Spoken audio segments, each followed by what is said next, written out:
कर्पूरीगौरं करुणावतारं संसारसारं भुजगेन्द्रहारं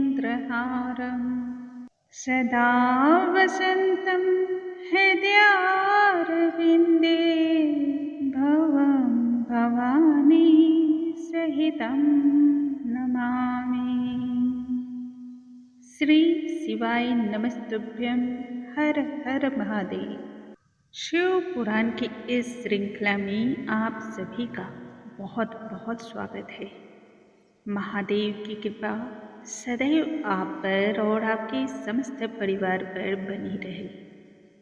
आइए सुनते हैं शिव पुराण की कथाएं।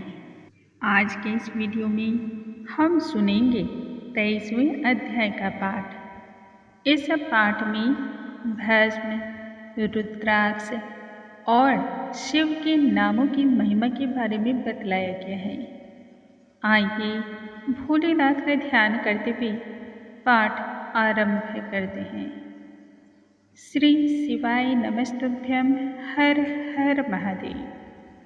ऋषिगण सूत जी से बोले, हे महाभाग, आप तो व्यास शिष्य हैं, आपको हमारा नमस्कार है। आपने अभी तक बहुत सारी बातें हमें बतलाई हैं।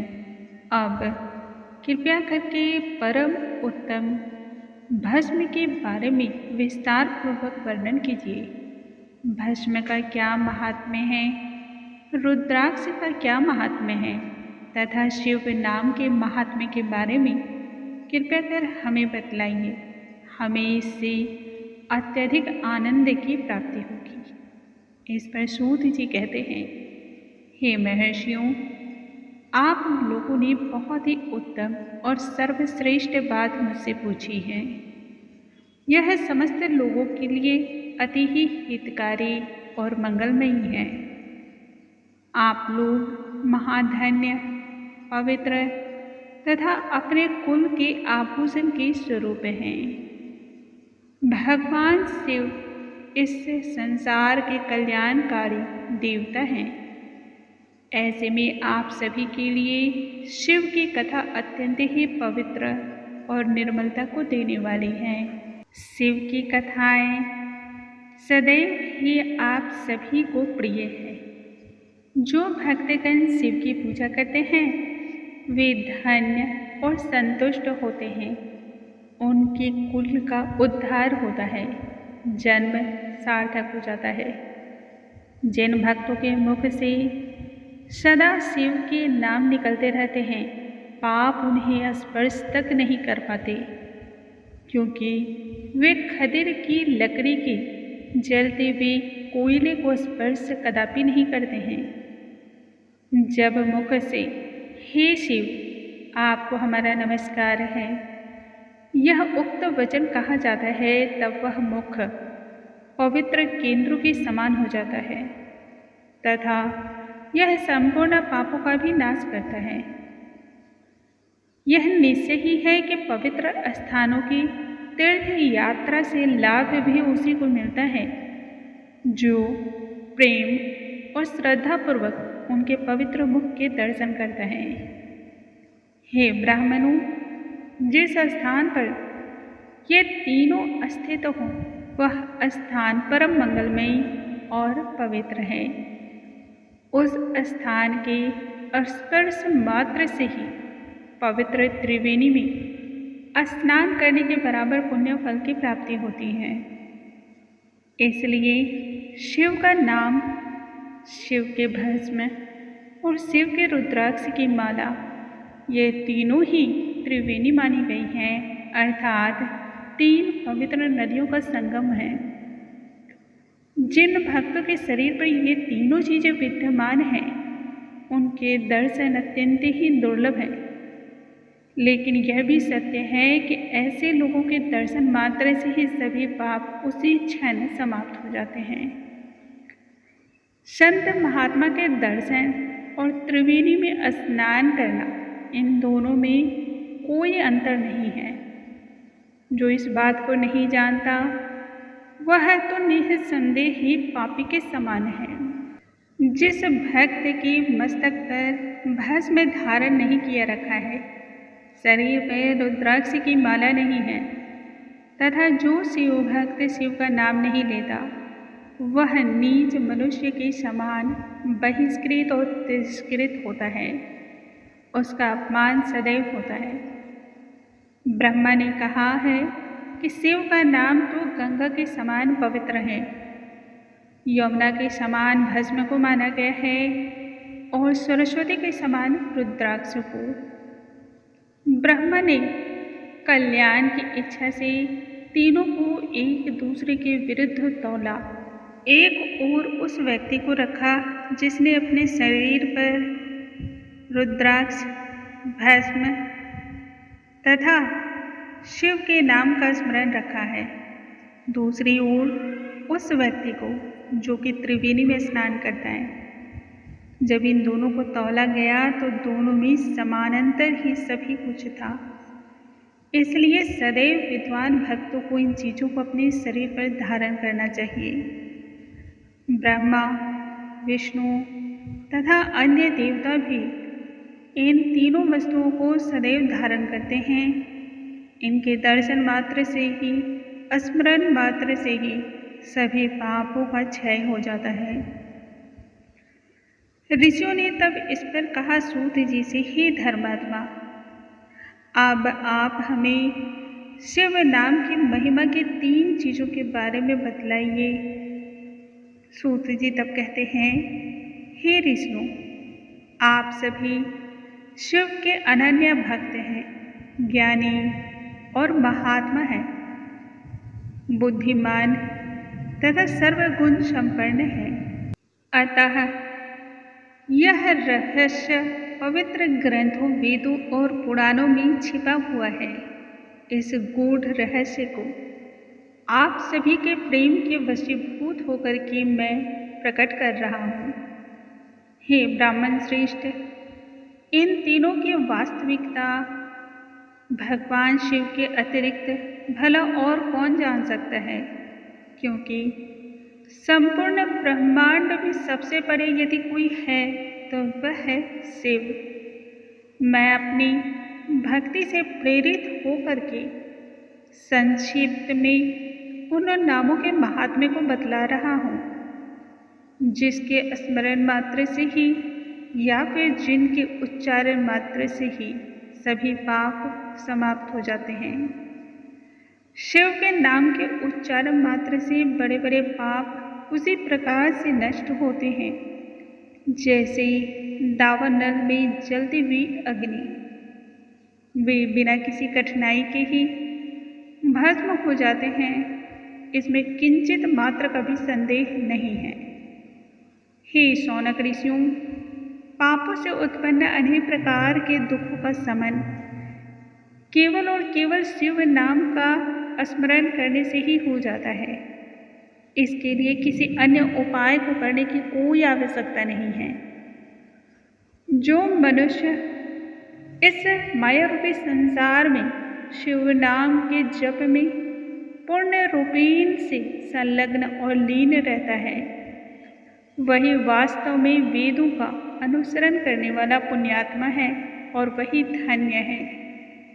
हे मुनि, जो लोग शिव के नाम के जप की प्रभावकारिता पर पूर्ण विश्वास रखते हैं, उसमें संदेह नहीं करते, उनके द्वारा शिव का नाम मात्र लेने से या उनके नाम का अनुष्ठान करने का जो फल होता है वह हाथों हाथ प्राप्त हो जाता है। ब्रह्म हत्या, गौ हत्या जैसे जघन्य पापों का नाश भी शिव के नाम के जाप मात्र से ही तुरंत हो जाता है। जो भक्त शिव नाम की नौका का आश्रय लेते हैं और फिर संसार सागर को वो ऐसे पार कर जाते हैं मानो हवा में उड़ता हुआ कोई झोंका हो, निश्चय ही सभी पाप तुरंत नष्ट होते हैं और यही संसार के मूल कारण भी है। हे ऋषियों, संसार के मूल पापों का नाश शिव नाम रूपी फल के द्वारा ही होता है। इस नाम के अमृत का पान भी उन्हीं लोगों को करना चाहिए जो पाप की अग्नि से सदैव दुखी और जल रहे हों। पापों के दावानल से दग्ध होने वाले लोगों को शिव नाम के अमृत के बिना अन्य कहीं भी शांति प्राप्त नहीं हो सकती है।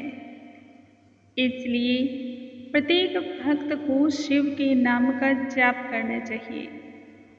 जो शिव नाम की इस अमृतमयी वर्षा से भीग जाते हैं वे कभी भी सांसारिक रूप के इस दाह को अस्वस्थ नहीं महसूस करते या फिर इस अग्नि में वो नहीं जलते हैं।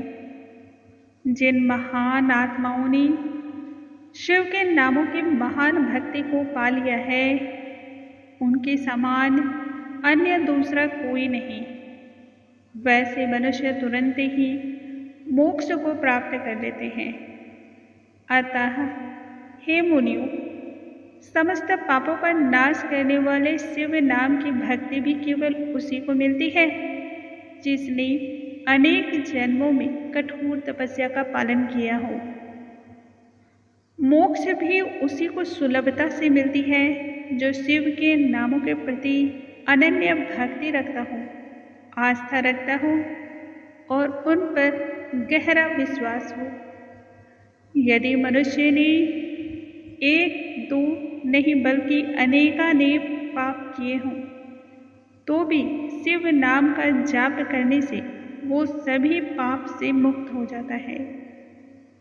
जिस प्रकार से जंगल में लगी हुई आग से वृक्ष तथा अन्य जितनी भी चीजें होती हैं जलकर राख हो जाती हैं, ठीक उसी प्रकार से शिव के नाम के जाप से सभी पाप नष्ट हो जाते हैं। सूत जी शौनक ऋषि से आगे कहते हैं, जो व्यक्ति नियमित रूप से अपने शरीर को भस्म से लूट पोट करके पवित्र कर लेता है, शिव नामों का जाप से अपनी जिह्वा को पवित्र कर लेता है, वह संसार रूपी भयंकर से भयंकर पीड़ा और सागर को भी क्षण मात्र में ही पार कर लेता है। उसे तनिक भी कष्ट नहीं होता। महादेव ऐसे ही हैं, अपने भक्तों को कभी पीड़ा नहीं होने देते हैं। जो व्यक्ति शिव के नाम का जप करता है वह ब्राह्मण के धन का दुरुपयोग करने तथा अनेक ब्राह्मणों की हत्या का भी जो दोष है उन पापों से कलंकित नहीं होता है। संपूर्ण वेदों का अध्ययन करके पूर्व जितने भी महर्षि थे उन सभी ने यह निश्चय किया कि भगवान शिव के नाम का जप ही इस भव सागर रूपी संसार को पार लगाने के लिए सर्वोत्तम माध्यम है। इसलिए हे मुनिवरों, इससे अधिक और कहने से भला क्या लाभ। मैं शिव नाम के सर्व पापहारी महिमा का वर्णन एक ही श्लोक में करता हूँ। इसी एक श्लोक के माध्यम से शिव के नामों की महानता और प्रभाव के बारे में वर्णन है, अर्थात यही समस्त पापों का नाश करने वाला है। शिव के नामों में पापों को नष्ट करने की शक्ति इतनी तीव्र होती है कि मनुष्य के द्वारा शीघ्रता से किए गए पाप भी इसके सामने तुच्छ पड़ जाते हैं। पूर्व काल में इसके संदर्भ में बहुत एक खास बात बतलाई गई।